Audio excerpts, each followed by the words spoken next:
हरे हरे हरे राम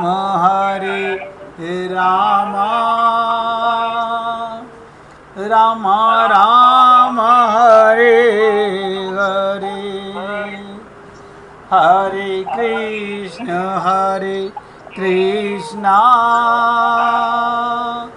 कृष्ण कृष्ण हरे हरे हरे राम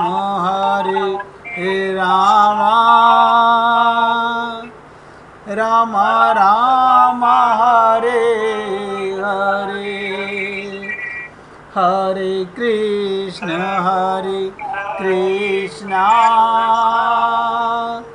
कृष्ण कृष्ण हरे हरे हरे राम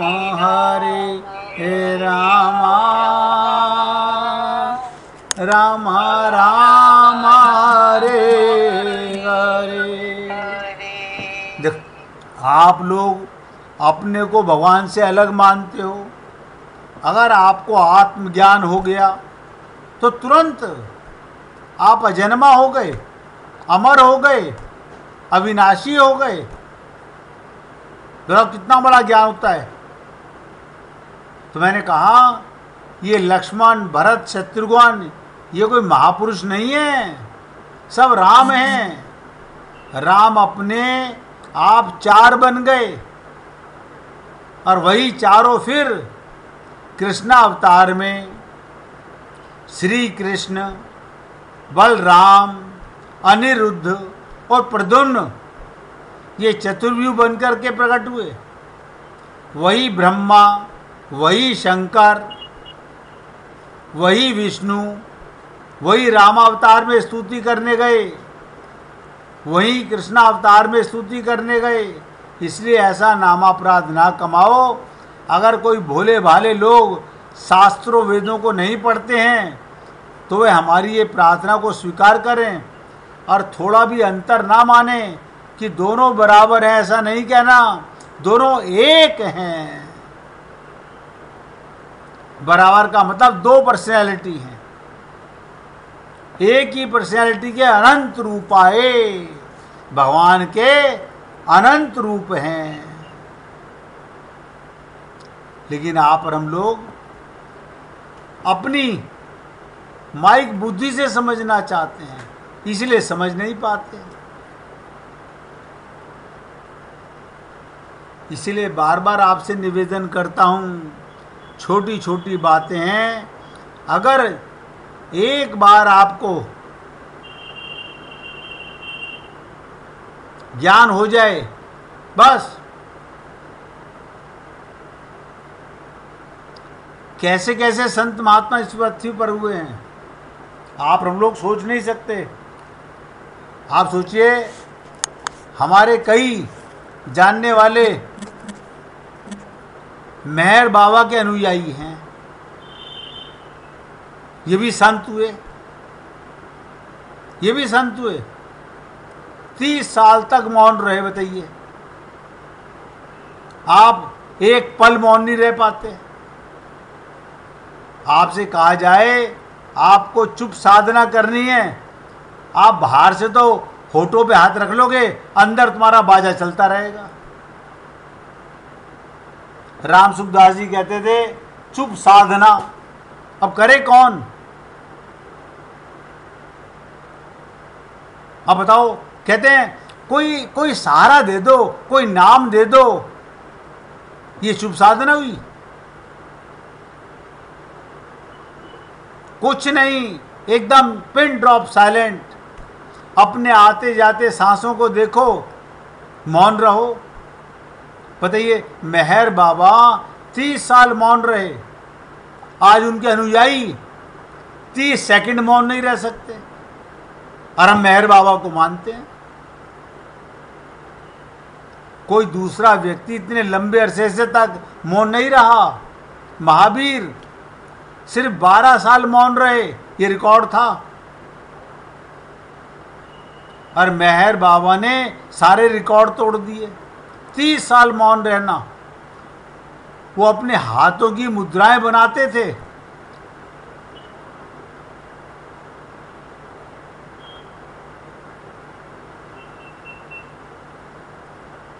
मेहर बाबा ने शब्द छोड़ दिए लेकिन मुद्राएं नहीं छोड़ सके। किसी को बोलते इशारा करते, मुद्रा से बताते, हाथ के इशारे से बताते, और वह हमारा सौभाग्य है उन्होंने मुद्राएं नहीं छोड़ी। उनके जो निकटवर्ती शिष्य थे, ध्यान दो, मेहर बाबा के जो शिष्य थे उन्होंने उनकी मुद्राओं को समझाकर लिखना शुरू किया, और 30 साल बाद जो किताब प्रकाशित हुई उसका शीर्षक बड़ा अजीब था। उनके शिष्यों ने मुद्राएं देख देख के लिखी। उसका शीर्षक था गॉड स्पीक्स, ईश्वर बोलता है।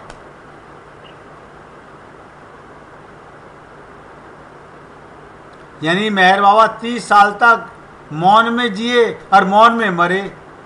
उन्होंने कभी बात नहीं की, लेकिन उनका मौन ही प्रखर वक्तव्य है।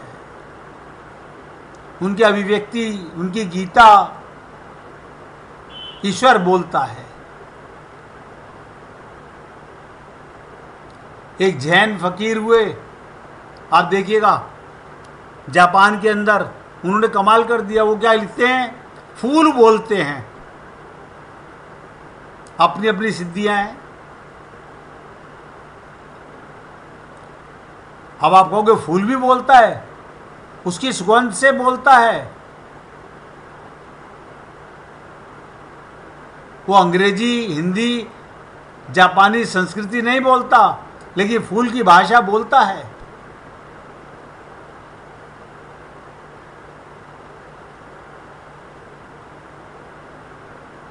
अब किसी व्यक्ति को सपोज करो सुगंध से एलर्जी हो, बहुत से लोगों को होती है। आज मिसी मेहरा नहीं है, चांस की बात है, क्यों नहीं है मुझे नहीं पता। उनको जरासी सी अगरबत्ती की खुशबू बर्दाश्त नहीं होती।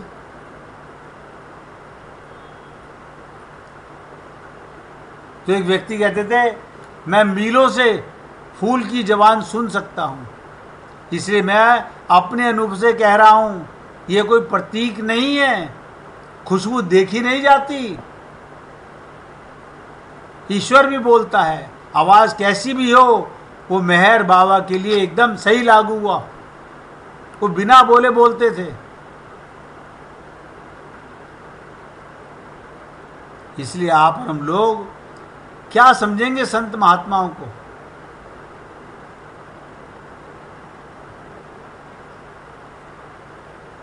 आप और हम लोग तो केवल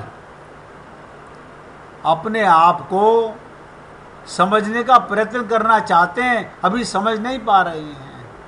मैं रामचरितमानस के माध्यम से आपके और अपने मन के रोगों को आप सबके सामने लाकर बताना चाहता हूं, लेकिन हम हैं, सुनते हैं, कभी झांक कर देखते ही नहीं। अब देखो, अगर डॉक्टर कह दे या वैद्य कह दे लगता है आपको बीपी है, आप बीपी की मशीन ले आओगे। डॉक्टर कहते हैं लगता है आपको शुगर के लक्षण हैं, आप शुगर की मशीन ला के घर में रख लोगे। लेकिन संत महात्मा आपको कहें तुम्हारे मन में रोग हैं, अब कौन देखे आए, तो ऐसे ही होता है। अब तक हमारे मन के रोगों से क्या हो गया? अरे अब तक सत्यानाश हो गया, आपको पता नहीं चला। अनंत जन्म आपके समाप्त हो चुके और ये जीवन भी जा रहा है। और मैंने तो कई बार निवेदन किया, जब तक मन के रोग नहीं मिटेंगे आपको आत्मज्ञान नहीं होगा। आत्मज्ञान नहीं होगा तो परमात्मा की प्राप्ति नहीं होगी।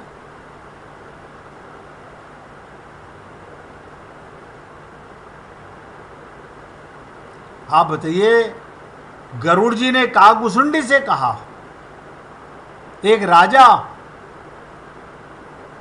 गरुड़ जी राजा हैं पक्षियों के, और कागभूषुंडी सबसे नीचा, के मानस रोग कहूं समुझाई।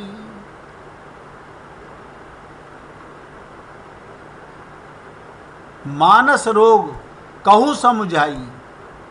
ये हम लोगों को बताने के लिए माध्यम बनाया गया। जैसे अर्जुन ने कहा रथ डालकर के अंदर खड़े होकर के, प्रभु मैं हथियार डालता हूं, मैं नहीं लड़ूंगा। भगवान ने कहा संसार में ऐसे ही लोग कामयाब नहीं होते, उसको माध्यम बनाया गया। श्रीमद् भागवत महापुराण जहाँ गीता समाप्त होती है, वहाँ से भागवत का श्री गणेश होता है। जहाँ ज्ञान पूरा, वहाँ प्रेम की शुरुआत होती है। अब हमें आत्मज्ञान ही नहीं है तो प्रेम क्या खाक करेंगे? हम सीधा भगवान से प्रेम करने में लगे हुए हैं। और गरुड़ जी, भगवान की लीलाएं देखो, अपने वाहन को रोगी बना दिया। किस लिए? आपको और हमें शिक्षा देने के लिए। और भगवान शंकर ने कहाँ भेज दिया? काकभुसुंडी जी के पास। और उनको जाके कह रहे हैं मानस रोग कहूँ समझाई। क्यों? मेरे में ये रोग आ गया। मैं भगवान का वाहन, 24 घंटे भगवान के साथ रहता हूँ, भगवान मुझ पर ही सवारी करते हैं, और मेरे मन में भी रोग आ गया। अगर उसके मन में रोग नहीं आता तो कोई प्रश्न क्यों करेगा? और उन्हें उत्तर में काकभुसुंडी जी ने मानस रोगों को बड़े विस्तार से वर्णन किया। रामायण में मन के रोगों को जो निदान और उनकी चिकित्सा पद्धति, उसमें एक क्रम है, और उसी से आपको पिछले इतने दिनों से चर्चा चल रही है। इसके बाद काकभुसुंडी गरुड़ जी से क्या कहते हैं? देखिए, आपसे निवेदन कर रहा हूं। और कहते हैं पूरी ताकत लगाकर समझो, हर्ष विषाद गरे बहुताई। आपके और हमारे मन में हर्ष और विषाद,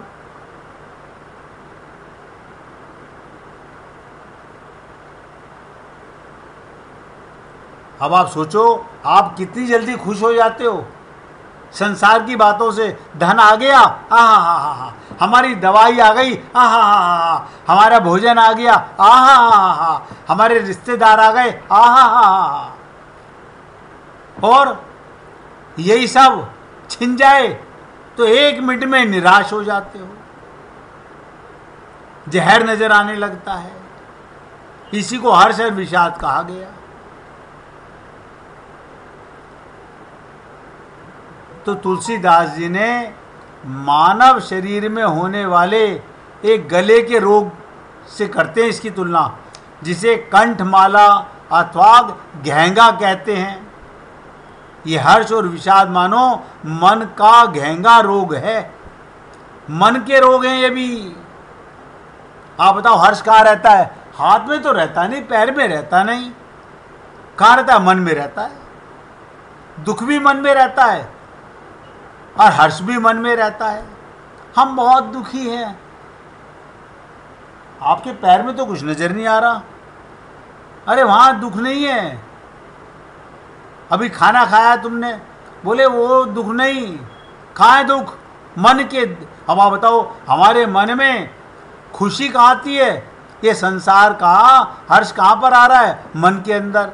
ये दुख कहाँ पर आ रहा है? और सब दोनों ही माई के हैं, हकीकत कुछ भी नहीं है। और आप और हम लोग यही हर्ष और यही विषाद, ना कोई मरा ना कोई पैदा हुआ, भगवान की लीलाएं चल रही हैं।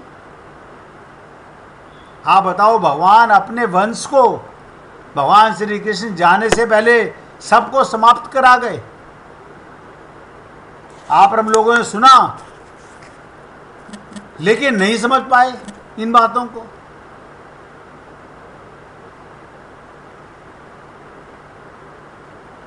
ये गले के रोग से करते हैं, जिसे घेंगा कंठमाला, ये हर्ष और विषाद मानो मन का कंठमाला या घेंगा रोग है।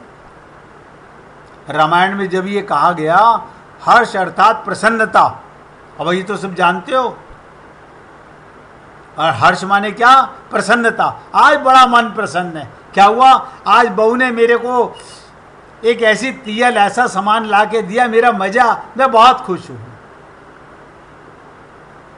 गुरु ने आपको भगवान के बारे में बताया, नहीं नहीं, वो क्या खुशी है। हमें खाने में मजा आता है। देखो कमाल की चीज, हमारा मन माया का है ना, तो संसार के मल में मजा आता है। हम तन को मैं मानते हैं तो संसार में मजा लोगे, आत्मा को मैं मानोगे तो परमात्मा का मजा लोगे।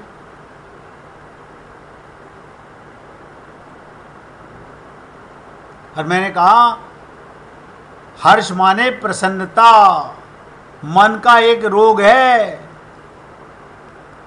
अब आप बताओ, बहुत से लोग बड़े दुखी होकर बोलते हैं, अरे यार कल गुरुजी घर पर आ रहे हैं, मुझे तो जाना था। यानी खुशी नहीं, दुख हो रहा है। हद हो गई। ये मन के रोग देखो कैसे हैं।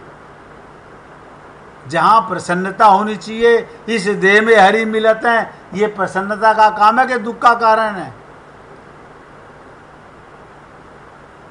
मेरा बेटा अमेरिका से आ रहा है, इसके लिए खुशी मना रहे हैं।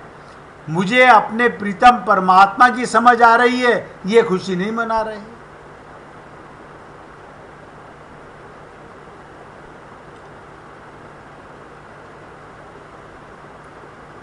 तो हर्ष माने प्रसन्नता, मन का रोग। तो साधारण दृष्टि से बात विचित्र सी लगती है। व्यक्ति इसे तो स्वीकार कर लेता है कि काम, क्रोध, मोह, मद, ईर्ष्या, मात्सर्य आदि रोग, लेकिन मन के होने वाले हर्ष, प्रसन्नता या खुशी भी रोग है। इसे आप हम लोग, अब आप सोचो, हमारी लॉटरी निकल आई, हो गया सत्यानाश। अरे हमारी लॉटरी निकल आई, आप कह रहे हो कि सत्यानाश हो गया। माया महाठगनी हम जानी, माया हम पर हावी हो गई। ये अच्छा हुआ कि बुरा हुआ? सोचो, दिमाग लगाओ इन बातों में।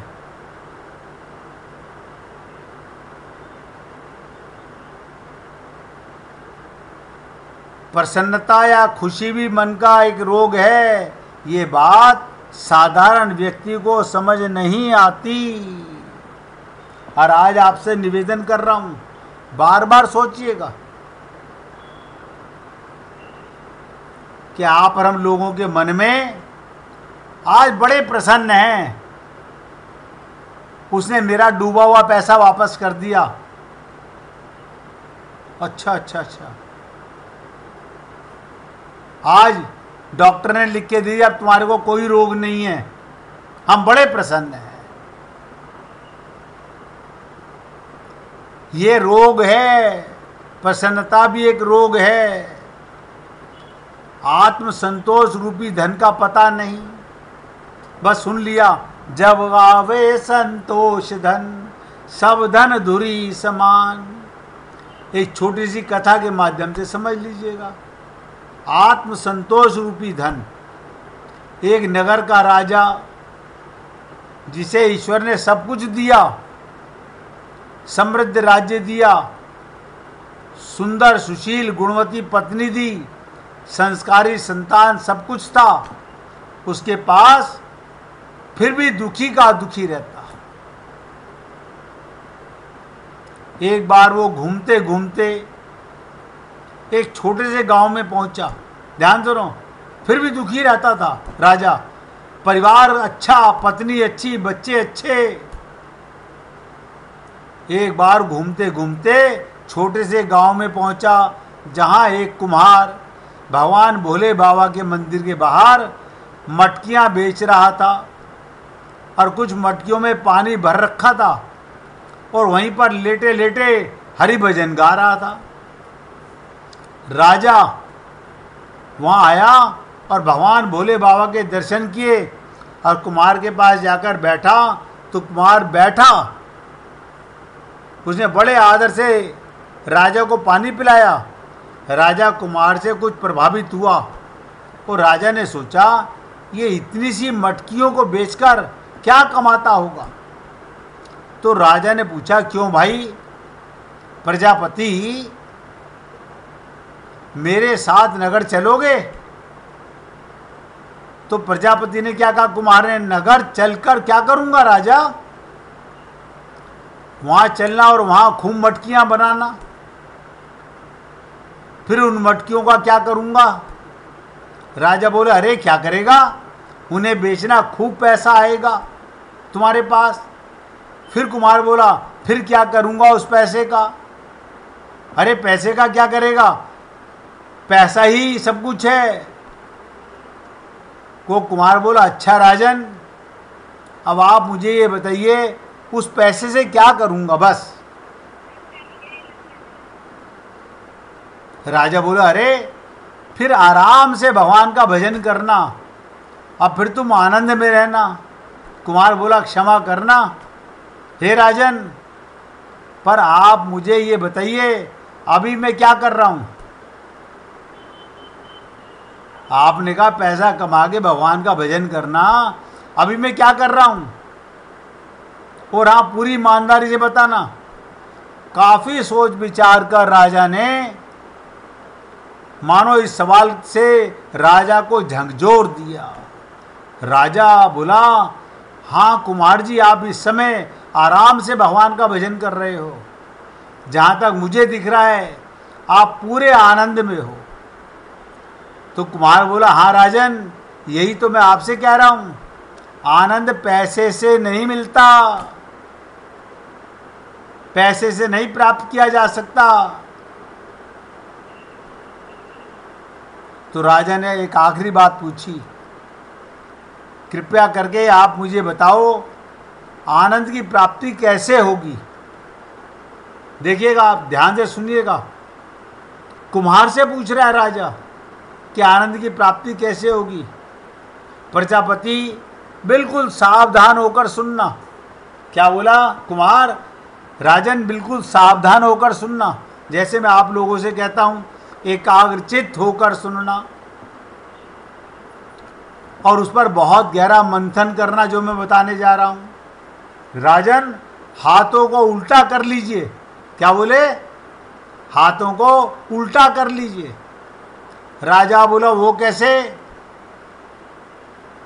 प्रजापति बोला, हे राजन, मांगो मत, देना सीखो। अभी तो आप कर लेते हो, फिर देने का भाव रखो, उल्टा करके देना सीखो। यदि आपने देना सीख लिया तो समझ लेना आपने आनंद की राह पर कदम रख लिया। स्वार्थ को त्यागो, परमार्थ को चुनो। हे राजन, अधिकांशतः लोग दुख का सबसे बड़ा कारण यही है, जो कुछ भी उसके पास है वो उसमें सुखी नहीं, और बस जो नहीं है उसे पाने के चक्कर में दुखी है। अरे भाई, जो है उसमें खुश रहो। जो कुछ आपके पास है उसमें खुश रहना सीख लो, दुख अपने आप चला जाएगा। गाते हैं कि जाही विधि राखे राम, ताही विधि रहियो। आप और हम लोग जो नहीं है उसके चक्कर में दुखी रहते हैं। इसलिए आप और हम लोगों को क्या शिक्षा लेनी चाहिए? आत्मसंतोष। आत्मसंतोष से बड़ा कोई सुख नहीं, और जिसके पास संतोष रूपी धन है वही सबसे बड़ा सुखी है और वही आनंद में है, और सही मायने में वही राजा है जिसके पास संतोष है। कहते ना, जब आवे संतोष धन, सब धन धुरी समान। इसलिए हे पुण्य आत्माओं, बार बार सोचो और 1 मिनट भगवान का कीर्तन करो, फिर आगे बढ़ेंगे। श्री कृष्ण गोविंद।